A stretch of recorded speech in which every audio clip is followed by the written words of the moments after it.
Kapatid, ngayon pag-usapan naman natin ang sinasabi sa Biblia, sa Book of Revelation, partikular na tinatawag na Seven Seals o ang Pitong Silyo. Kapatid, ang Book of Revelation po ay hindi isinulat para takutin ng mga tao. Sinulat po ito upang magbigay ng babala, upang ipahayag ang katotohanan, ihanda ang mga tao at ipahayag na ang Diyos ang may kontrol sa mundong ito, na siya ang may kapangyarihan, na siya ang pinakamakapangyarihan sa mundong ito.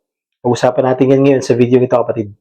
Mababasa po natin sa Revelation chapter 5 na may isang aklat na may pitong silyo at walang sino man ang karapat dapat magbukas nito maliban sa ating Panginoong Hesus, ang kordero ng Diyos. Sa Revelation chapter 5 verse 5, mababasa po natin, tingnan mo, ang leon mula sa lipi ni Judah, ang anak ni David, ay nagtagumpay at may karapatang mag-alis sa pitong silyo at magbukas sa kasulatang nakabalundon.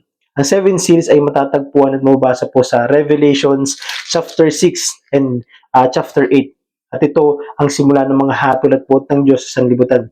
Ang unang silyo ay tungkol sa panlilinlang, isang puting kabayo. Maaaring ito ay simbolo ng mga huwad na kapayapaan at maling tagapagligtas. Ang sabi sa Matthew chapter 24 verse 5, marami ang darating sa aking pangalan at ililigaw ang marami. Ang ikalawang silyo naman, pulang kabayo na sumisimbolo sa digmaan at pagdanak ng dugo, kapayapaan na aalisin dito sa mundo. Mababasa natin sa Matthew 24:6, makakarinig kayo ng mga digmaan at alingaw-ngaw ng digmaan. Ang ikatlong silyo naman, itim na kabayo na magdadala ng kagutuman at krisis sa ekonomiya. Ang mga pangunahing pangangailangan ay magiging mahal at limitado. Sabi po sa Revelation chapter 6 verse 6, isang takal ng trigo lamang mabibili ng sahod sa maghapong trabaho at 3 takal na harina lamang ang mabibili sa ganoon ding halaga. Ang ikaapat na silyo naman, kapatid, ay maputlang kabayo at kamatayan ang dala nito sa pamamagitan ng sakit, salot at karahasan. Mababasa po yun sa chapter 6 verse 8. Ang sabi dito, ibinigay sa mga ito ang kapangyarihan sa ikaapat na bahagi ng lupa upang pumatay sa pamamagitan ng digmaan, tagutom, salot at mababangis na hayop sa lupa. Ang ikalimang silyo naman, kapatid, ay tungkol sa pag-uusig sa mga mananampalataya. Ang mga tapat kay Kristo ay inuusig dahil sa kanilang pananampalataya. Sabi po sa John chapter 15 verse 20, sabi ng Panginoong Hesus, kung ako'y inusig nila, kayo rin ay uusigin.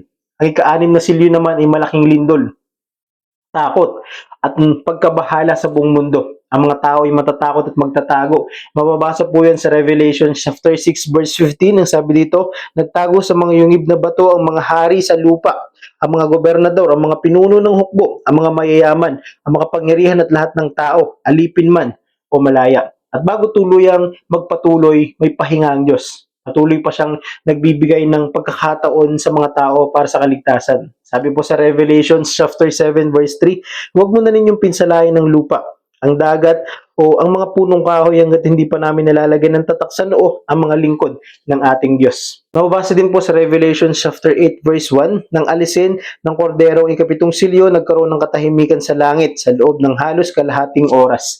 Kaya ang ikapitong silyo ay katahimikan sa langit. Ito ay sandaling paghinto, ngunit paghahanda rin sa mas mabigat na hatol at puot ng Diyos na ibubuhos sa sanlibutan ito. At ang pitong trumpeta at ang pitong mangkok or bowls. Mababasa po yan sa Revelation chapter 8 verse 2. Ang sabi doon, pagkatapos nito ay nakita ko ang pitong anghel na nakatayo sa harapan ng Diyos at binigyan ng trumpeta ang bawat isa sa kanila.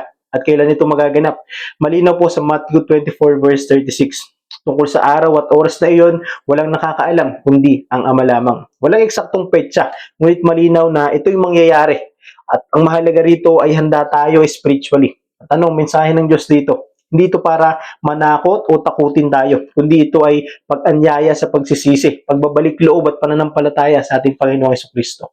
Sabi nga po sa 2 Peter chapter 3 verse 9, hindi nais ng Panginoon na ang sino man ay mapahamak, kundi ang lahat ay magsisi at maligtas.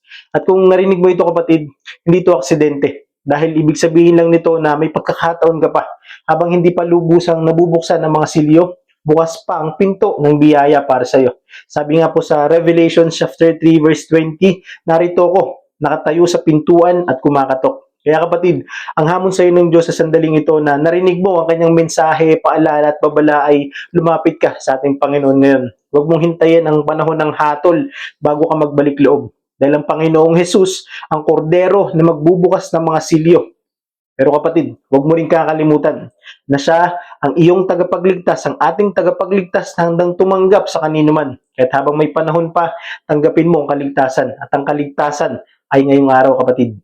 Amen?